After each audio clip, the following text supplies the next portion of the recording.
You're listening to Supervision with a Vision, where we discuss all things supervision.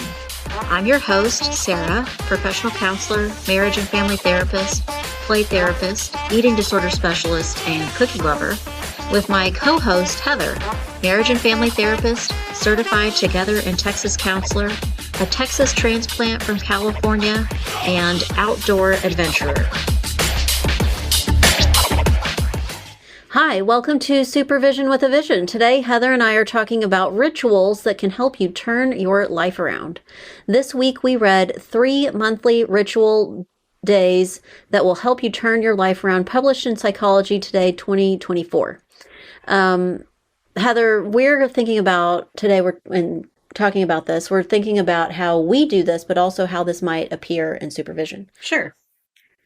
The first point is that we should consider scheduling a day to tackle just the day-to-day routine kind of stuff. Right. So especially in practices, as becoming a supervisor and then looking at what my supervisees need, it's more also for me about like, what does my week look like? Where do I fit in certain things that aren't seeing clients, and having a plan for that. And then for me, it's routine, so that like most of my Mondays look like this. Then on client days, I do this, but then maybe on other times when I have an open block of time, I am doing other work related things. Yeah. What about non-work things that help you get your life in order? I don't think I know this about you. Do you have any routines that just keep things organized? Like, do you have a day where you grocery shop every week? I have a day that I order groceries every week. Yeah. But sometimes they don't get them until I pick them up when my schedule flow fits in. Does that make sense? Like, I always do it on Monday. Like, I always order them on Mondays, but that doesn't mean Tuesday's available for me to pick them up. Oh. I feel like that would get complicated because then you'd have to make sure you've got something at home. Right. That's why I have to do it every Monday, even though technically we still have food. Oh, I have to be. So you know that routine well enough to know how much wiggle room you have. Right. What about things like, I don't know, that's a weekly thing. What about something more stretched out? Like, do you have some kind of plan for, I don't know, oil changes or? I don't.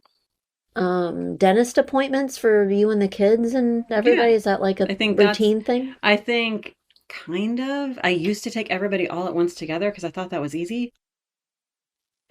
No. Yes, it's hard. Yeah, it's harder. So I just kind of have them on rotation, like of whose month it is for whatever. But I don't know that if you ask me right now whose appointment's coming, that's not true. Yeah. I have a kid that has a birthday in September, so I know his appointments are coming up next. Like, kind of coordinating around that. I think I made the same mistake. I had all of my doctor's appointments for the year at halfway through the year, and then in December. It's hard to get all of your appointments in December around your own personal holiday stuff.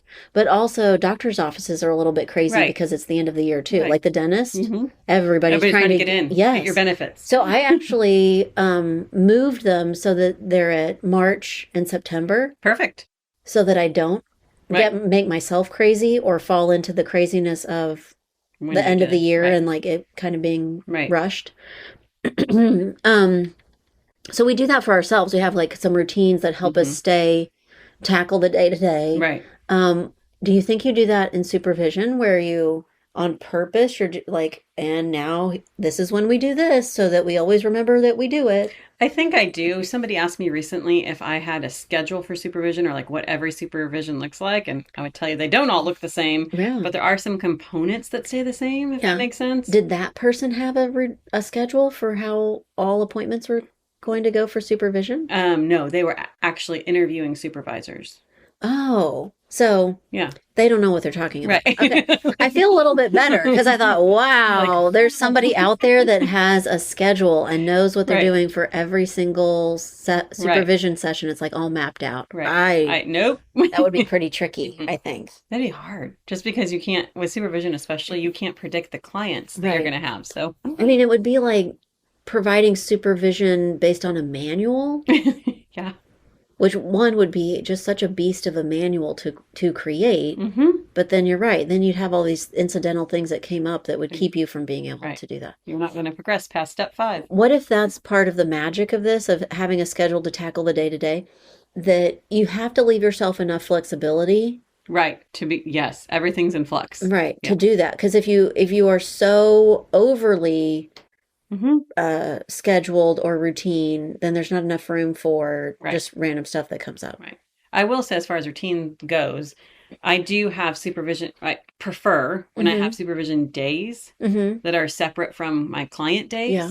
And every once in a while they get mingled and mixed up. But Uh-huh. like I like that idea because it's good for my mindset. Like it's good for me. And then I also have like I like that I know on a certain day and a certain time that's who I'm seeing. Yeah. You know.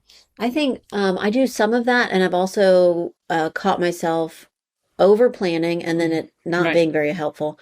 I kind of keep Fridays for administrative things like Yeah. phone calls, emails, Sure. things like that. Catching up on maybe a billing problem or something. But I think I've told you one time I had this bright idea that I would do all of my parent consultations in 1 week. Right. And I thought that would be just really Right. effective and That's gonna be efficient, good. right? That I would know that I had talked to every single parent because I was going to do it all in 1 week. Right. And it was miserable. Hmm. Yeah. I definitely enjoy talking to kids more than I do their parents. So it made that week really Yeah. hard. Yeah. And I realized, I don't want to do that. But I already know I don't like dealing with billing problems. Right. So I would never make myself plan, I'm going to spend 8 hours today Doing this. working on billing problems because it would just be miserable. Right. I have Or- plenty of time flagged emails and been Mhm. like, Mm-hmm. so Monday is that day for me. Mm-hmm. And I have flagged emails and said, like, I'll look at this Monday. Like, I don't have like the bandwidth during the week, but if I Yeah. know it's something I just need to be aware of, then I'll Yeah. look at it Monday. I also think a pitfall of mine is that I will do that with phone calls because I don't really love returning phone calls. Sure. And then they get pushed like a week out. You're like, oh, you called me 10 days ago and here I am. Yeah. So that is not a routine that's very helpful. That if I need to either plan to do that more frequently Sure. or not expect that I'm going to save it all for one day and Right. get it done because it doesn't happen. It doesn't work out well. Right. Okay, the next point in the article is that you also need to schedule idle time. Hmm. I think you're better at this. I've learned to be better at this. Like, out of my own, like, brain yelling at me and telling me, Mhm. stop. Mm-hmm. But I've learned to schedule time that is just like that I'm not on. Uh-huh. Just Like small picture or big picture or both? both. Huh. Yeah. Small picture of my day to day. I always get a little bit of a mental break between when I leave the office and when I go pick up whoever needs to be picked up from schools or whatever. And I've started I would sometimes do phone calls on that or like call and check in on Mhm. something that maybe is a little bit more stressful. And I have absolutely turned that off and I will listen to a podcast for fun. Nothing clinical, nothing, just Mm-hmm. very much fun. Let's Mhm. just, Mm-hmm. bubblegum for my brain. Mm-hmm. And that became a routine without me meaning to. Like Realizing it. Well, but now that you do realize it, you prioritize Oh yeah, it. it's Yeah. important now. What am I listening to this week? Well, it's a long time ago. I had a really terrible commute. It was like an hour and a half each Okay. way. Yeah. It was really miserable. And I think like you, I didn't do it intentionally, but once I realized I was doing it, Mhm. I did do it with intention. That whole hour and a half I decompressed. Yeah, it's great. Where, listened to whatever I wanted to listen to, maybe made a phone call, but if I knew it was a phone call I didn't really want to make, I was Right. not You call calling. a friend versus calling. Yeah. Right. And when I stopped, even though I hated that commute and really looked forward to not having to do it anymore, when I quit having to Oh, commute sure. that far, I realized, wow, I was really benefiting from Right. all of that time where I could just unwind Right. and Well, I didn't realize over COVID that I liked to be alone. Until Mhm. COVID, I should say. I Mhm, didn't realize mhm. until COVID that I liked to be alone and that I was getting alone time just a little bit every single day. And it was so beneficial for me. And then when I wasn't getting alone time, I was like, oh, I actually have to make myself like leave the house and be alone. Yeah, yeah. All of you small people need to go Right. away for a little bit. Right. Yeah. So yeah, scheduling idle time. I think tell me if you do this. If I look at my day and realize maybe I've got a couple of clients in a row or I've got a client that's more challenging or even just a task that's more frustrating, I don't expect myself to just keep working. Right. No, I 100% agree. Yeah, I'm That very, very aware of that. maybe I have just a funny schedule or someone canceled that day for Hmm. something and the 3 o'clock hour isn't booked. Hmm. I will not make myself Yes, do any work. absolutely. Right. I'm going to look at dumb stuff on my Right. phone, go Hmm. outside, Yeah. Do something. something else Yeah. that's just not, that's going to be more, again, as a break for your brain, Uh-huh. not thinking. Eat a snack. Right. Hmm. It's good. Um, I'm not as good at scheduling long, like big picture Hmm. idle time. I think well, this is like a weird thing. Because we glamp Hmm. so much, Hmm. Hmm. those reservations have to be pretty far in advance. And so Oh, it makes it can't. you Yeah, it makes you go, okay, well, June 1st of 2025, that's I'm what gonna we're be doing. busy. Yeah, that's what we're doing. But so I think that is great for like spring and summertime. Hmm. But in wintertime, I'm probably not as great at it as far as Hmm. like Hmm. long, like planning for far enough out. Uh-huh. What about how do you incorporate this idea into supervision? Are you scheduling idle time in supervision? Don't know that I schedule it, but there is always a tiny bit of idle time in every supervision. Hmm. Hey, what'd you do this week? How are you? You know, probably 5 minutes max. Hmm. But one, it's great for connection, just so you know what's happening with your supervisee and their outside their clinical life. But then two, I think it's also just like a little break for me and my brain, right? It's a little like, Hmm. oh, good, you're doing that, or you went to a new restaurant, something that's just a Hmm. little. I think it, like a client, it helps Mhm. you build context and Sure. rapport with what's going Yeah. on. So if in the little chit chatty part they say like, I don't know, we're doing cheer Right. competitions this weekend, then you kind of have in your mind, you're like, oh, that's something that they have going Right. on in their life. Um, I don't have this right now, and I have in the past, but I would love to do more of it and build on it. I'd like to schedule times where my supervisees get together and are more social with each other. I've been trying to figure that out too. Like, Like how do we like a get like like coffee like a right? coffee hour. Hmm. Not all the time, Right.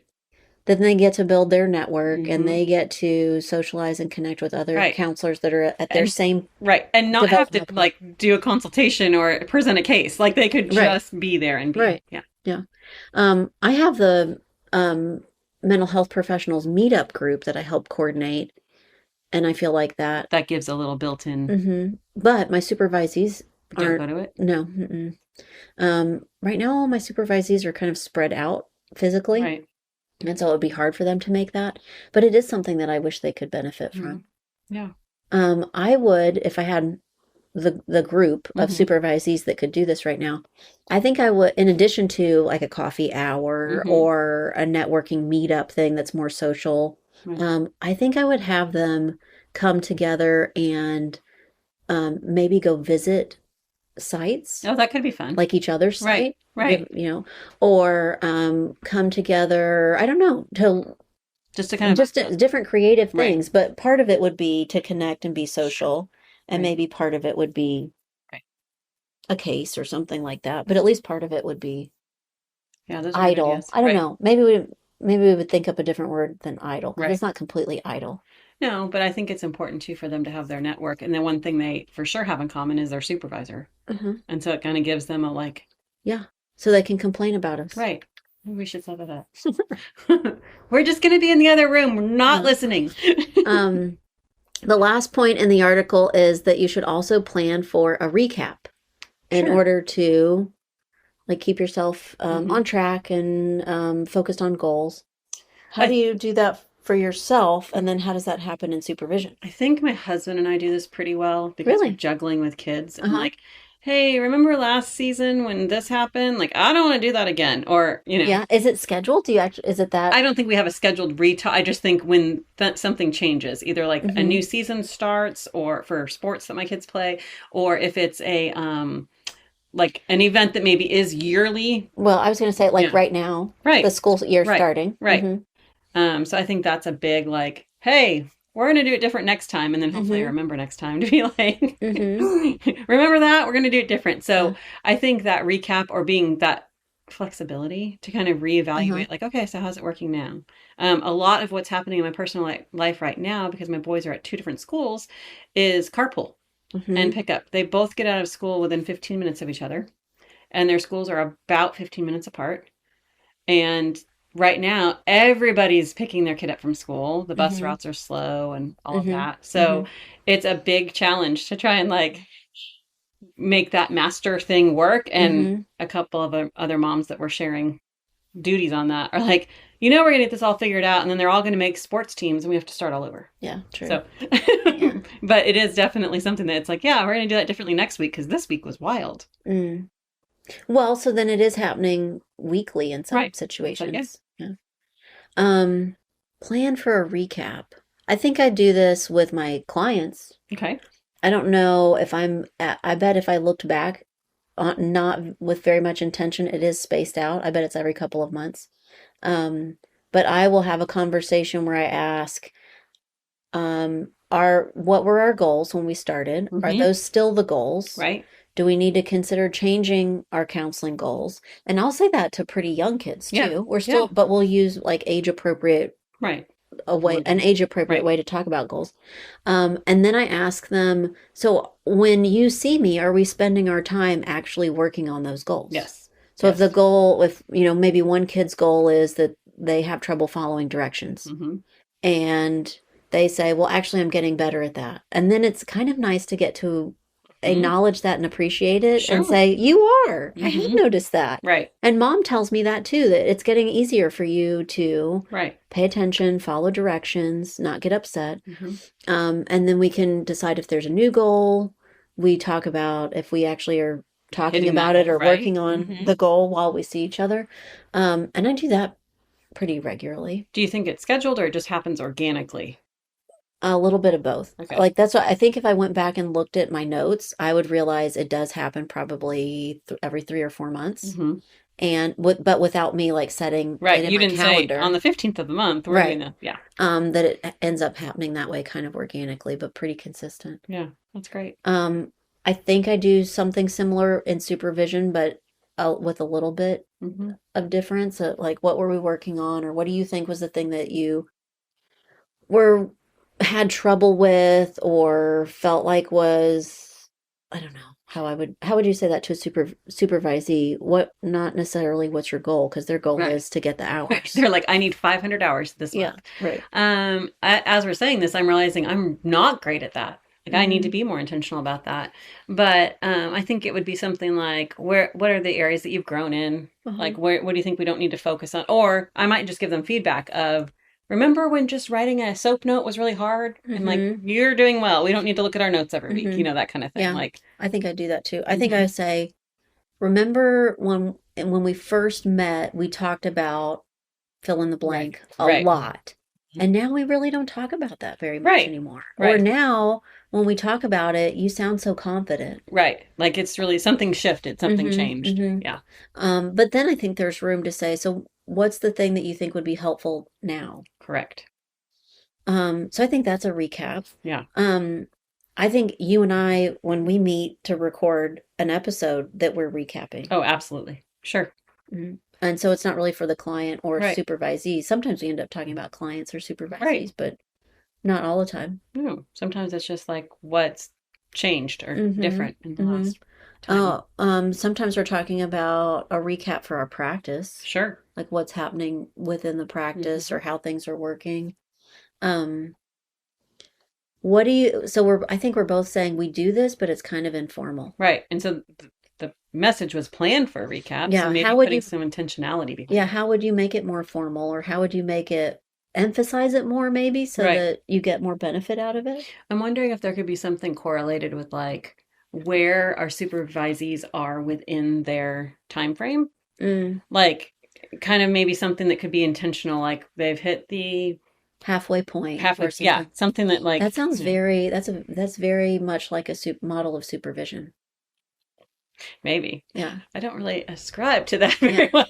My brain goes, no, that's I cool. think that would be like the discrimination model Sure. of supervision, because they talk about the developmental Right. level, The stage of right. yeah. So maybe when you realize, oh, I think Right. this is like You're in this new era. Right. Yeah. Yeah. I think I used to do this in a really intentional way, and I really benefited from it. And I need to go pull this planner out again. I was using this planner. Wish we had a little Mhm. ad here for Okay. the The printer, company. but yeah.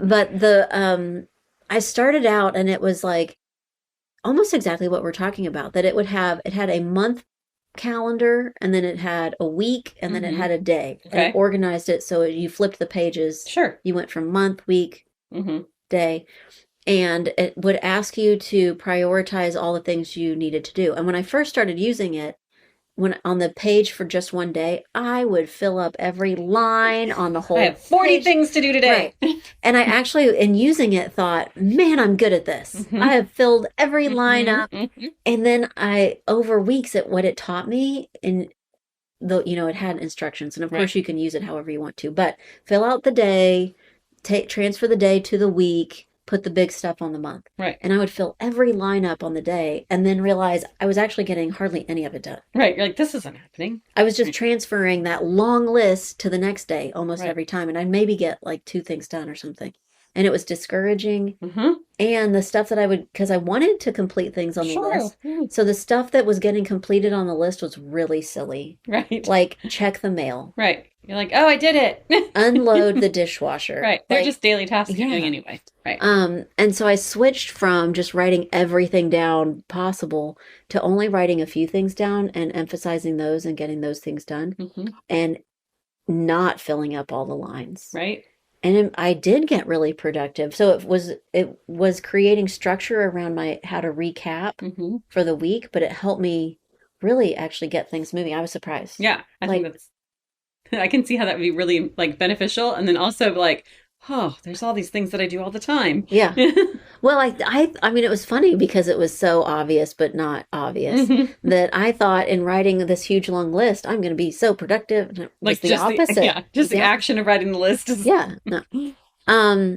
So maybe both of us, we're already doing a recap, but we could be even more efficient or feel yeah. more accomplished by making some of that a little more formal. Yeah. Intentionality. Yeah. And maybe helping our supervisees feel like accomplished Right. by making some of this process more formal. I agree. Thanks today for listening to Supervision with a Vision. Heather and I would love to hear about any rituals that you find helpful to make you the best you. And we would also love to hear about your ideas for future episodes.